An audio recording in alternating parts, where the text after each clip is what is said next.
ફરી એક વખત શિક્ષણનું ધામ શર્મસાર થયું છે, જ્યાં ઇન્સ્ટિટ્યૂટના એમડીએ વિદ્યાર્થીની સાથે દુષ્કર્મ કર્યું હોવાના આરોપ લાગ્યા છે। વાત છે વડોદરાની ખ્યાતનામ પારુલ ઇન્સ્ટિટ્યૂટના એમડી જયેશ પટેલ વિરુદ્ધ નર્સિંગના બીજા વર્ષમાં અભ્યાસ કરતી વિદ્યાર્થીનીએ દુષ્કર્મ આચર્યું હોવાનો આરોપ મૂક્યો છે। વિદ્યાર્થીનીનો આરોપ છે કે તેણે પરીક્ષામાં નાપાસ કરવાની ધમકી આપીને તેની સાથે દુષ્કર્મ આચર્યું હતું।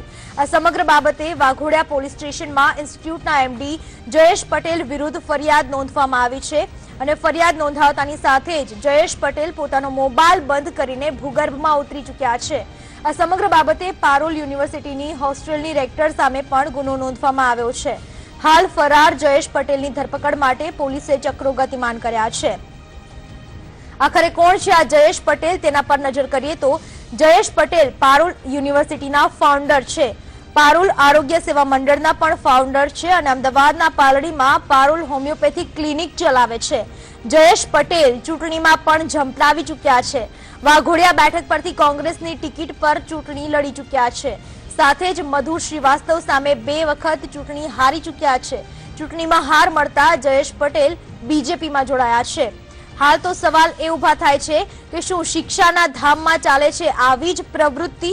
શું વિદ્યાર્થીનીઓને આ જ રીતે કરાય છે પરેશાન?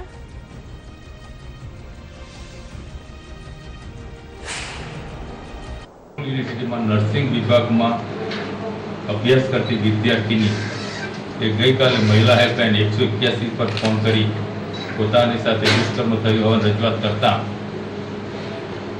મહિલા હેલ્પલાઇનના અધિકારી કર્મચારી ત્યાં પહોંચી ગયેલા પારુલ યુનિવર્સિટીમાં અને એ ફરિયાદીબેનને જણાવેલ કે મારી સાથે પારુલ યુનિવર્સિટીના સંચાલક જયેશભાઈ પટેલના સાથે દુષ્કર્મ કરેલ છે એવું જણાવતા તેને લઈ મહિલા હેલ્પલાઇનના બહેનો વાઘોડિયા પોલીસ સ્ટેશનમાં ફરિયાદ કરવા માટે આવેલ અને ત્યારબાદ બેનની વિગતવારની ફરિયાદ લેવામાં આવેલ છે।